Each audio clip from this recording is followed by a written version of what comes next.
നമുക്കിന്ന് തേങ്ങ വറുത്തരച്ച് ഒരു കൊഞ്ച് തീയൽ ഉണ്ടാക്കിയാലോ?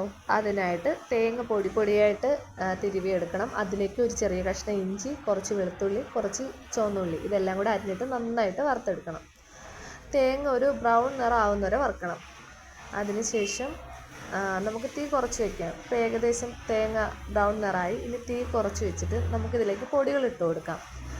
അതിനായിട്ട് മുളക് പൊടി, മല്ലിപ്പൊടി, മഞ്ഞൾപ്പൊടി, ശകലം കുരുമുളക് പൊടി, ശകലം ഉലുവാപ്പൊടി ഇതെല്ലാം കൂടി ഇട്ട് നന്നായിട്ട് വറുത്തെടുക്കണം. അതിൻ്റെ പച്ച ഒരു മണം മാറാൻ വേണ്ടിയിട്ടാണ് നമ്മൾ വറുക്കുന്നത്. ഇതെല്ലാം കൂടെ നന്നായിട്ട് കരിയാതെ വേണം ഇളക്കാൻ എപ്പോഴും. കാരണം തീ കുറച്ച് വെച്ചിട്ട് നമ്മൾ പൊടികൾ ഇടാവുള്ളൂ. ഇല്ലാന്നുണ്ടെങ്കിൽ പൊടികൾ കരിഞ്ഞു പോകും. അതിന് മുമ്പ് നന്നായിട്ട് വറുത്തെടുക്കണം. പൊടി ഇട്ട ഉടനെ നമ്മൾ നന്നായിട്ട് വറുക്കണമെങ്കിൽ കരിയും. മഞ്ഞൾപ്പൊടി ഇടാൻ മറന്നു പോയതുകൊണ്ട് ഞാൻ പെട്ടെന്ന് പിന്നെ കൊണ്ടിട്ടതാണ്. വീഡിയോ എടുക്കുന്നതും പൊടികൾ ഇടുന്നതും എല്ലാം ഞാൻ തന്നെ. അതുകൊണ്ടാണ് ഇങ്ങനെയൊക്കെ ഇരുന്ന് അരങ്ങുന്ന ഫോൺ. ഇതിനെല്ലാം കൂടെ തീ അണച്ചിട്ട് നമ്മൾ തണുത്ത ശേഷം ജാറിലിട്ട് നന്നായിട്ട് അരച്ചെടുക്കും. പിന്നെ കറി വെക്കാൻ വേണ്ടി ഞാൻ ഇവിടെ ഒരു ചട്ടി വെച്ചിട്ടുണ്ട്. ഞങ്ങൾ കറിച്ചട്ടി എന്നാണ് പറയുന്നത്. ചില സ്ഥലത്ത് മൺചട്ടി എന്നൊക്കെ പറയും. നമ്മൾ കറിച്ചട്ടി എന്ന് പറയും. ഇതിലേക്ക് എണ്ണ ഒഴിച്ച് എണ്ണ നന്നായിട്ട് ചൂടായി വന്ന ശേഷം നമുക്കിതിലേക്ക് കടുക് ഇട്ട് കൊടുക്കണം.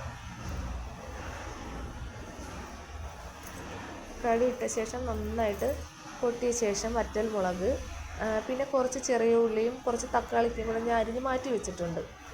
അത് കറി ചേർക്കാൻ വേറൊരു ടേസ്റ്റ് വരാൻ വേണ്ടിയിട്ടാണ്. അതുകൂടി ഇടുമ്പോൾ നല്ല ടേസ്റ്റാണ്. നമ്മളെന്തായാലും ഒരു 5 ചെറിയ ഉള്ളി നമ്മൾ തേങ്ങ വറുക്കുന്നതിൽ ഇട്ടിട്ടുണ്ടെങ്കിലും കറിയിൽ ചെറിയ ഉള്ളി ചേർക്കുന്നത് അതുകൂടെ ടേസ്റ്റ് കൂടും.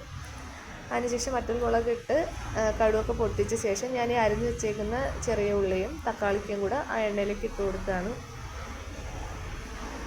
എന്നിട്ട് ഇതിലേക്ക് കറിവേപ്പില, ഞാൻ എന്ത് കറി വെച്ചാലും തോനെ കറിവേപ്പില ഇടും. അതും കൂടെ ഇട്ടിട്ട് കുറച്ച് കല്ലുപ്പും കൂടെ ഇട്ട്, ഞാൻ മീനിന് കല്ലുപ്പാണ് ഇടുന്നത്.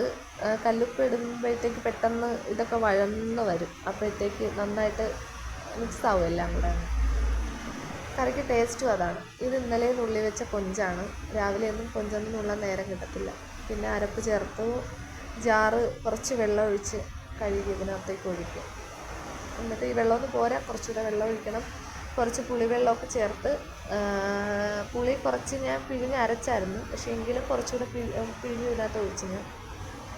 അതിനുശേഷം ഒരു പെണംപുളി, വടക്കംപുളി എന്ന് പറയാം, നമ്മളിവിടെയൊക്കെ പെണംപുളി എന്നാണ് പറയുക. ഇതാണ് ഫൈനൽ ലുക്ക്. സൂപ്പർ ടേസ്റ്റാണ്. എല്ലാവരും ഉണ്ടാക്കി നോക്കണം. പോകാനുള്ള ധൃതിയിൽ ഞാൻ പെട്ടെന്നൊക്കെ കാട്ടിപ്പൂട്ടി വെച്ചതാണ്. പക്ഷേ സൂപ്പർ ടേസ്റ്റാണ് കേട്ടോ.